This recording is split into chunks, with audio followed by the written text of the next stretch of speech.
Yes,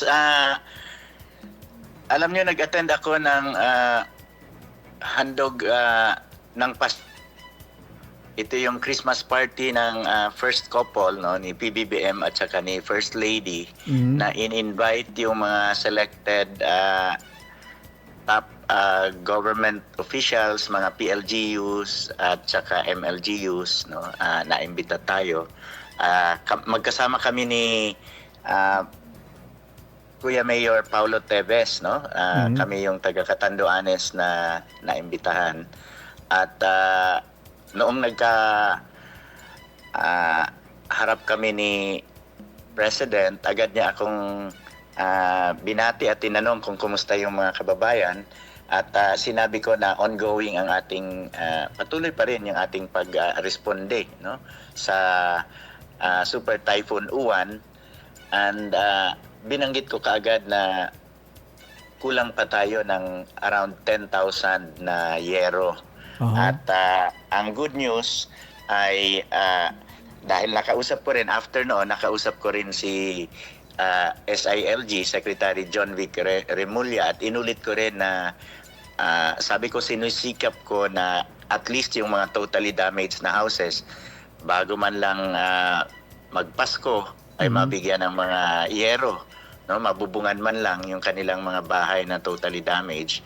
At sinabi ko na sa ngayon kaya ko hanggang 60% at kulang pa ako ng 10,000 na yero para matupad, ma-meet yung target na yon.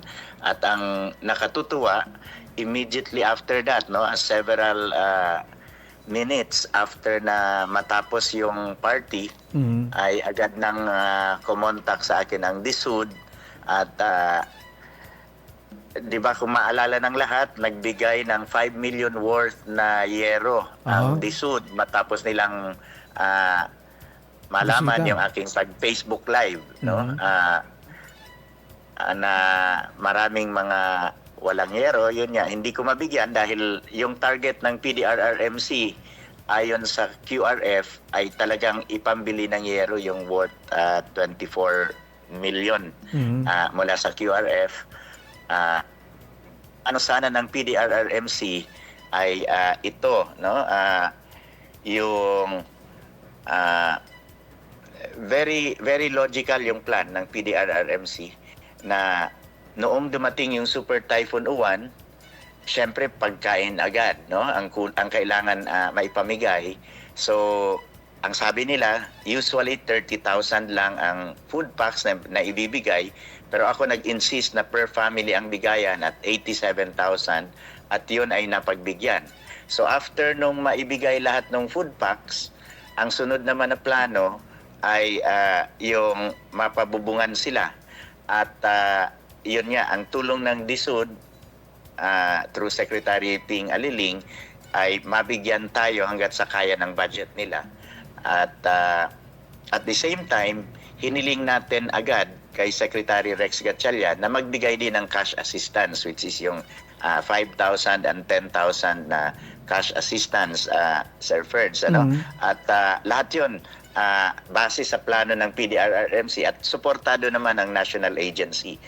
Kung mapapansin ninyo ngayon, nagbibigay na ng cash assistance 5,000 and 10,000 yung mga nailista natin mula sa barangay, sa munisipyo na isinumiti sa PSWD at finorward naman sa DSWD subject to their evaluation. Now, ang sunod sana doon, dahil alam natin na magbibigay talaga ng cash assistance, kaya hindi natin inisip na sa QRF kukuha ng para sa cash assistance. Dahil magkano lang ba yan? 666 kung gagamitin mo yung 26 million para sa cash assistance. Kaya talagang nakadepende yung plano ng PDRRMC doon sa agreement with DSWD na magbibigay sila ng cash assistance. At ito naman ay noong pumunta mismo ang grupo ng Pangulo kasama si DSWD Secretary Rex Gatchalian ay inanunsyo na mismo na magbibigay ng cash assistance. Kaya wala sa inaprobahang plano ng PDRRMC na gamitin ang QRF sa ordinance. Aha. Pero nangyari na yan, no? At ipinipilit ng SP na cash assistance. So ang nangyari, binito natin, in-override nila, no? So sa ngayon naman, ang next step is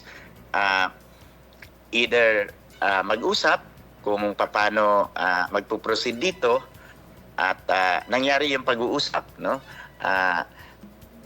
Kami ay naimbitahan pareho sa office ni ako at saka si Vice Governor, ay nagkausap sa harap mismo ni Bishop at witnessed by Father Gapas. At iyon, naging open naman kami. Sabi ko, kung yun talaga ang gusto ng SP at naniniwala sila na tama ang kanilang ordinance, ay nagbigay ako ng undertaking sa kanila. Aha. Sabi ko, Gob, pirma. Gob, ilinaw ko lang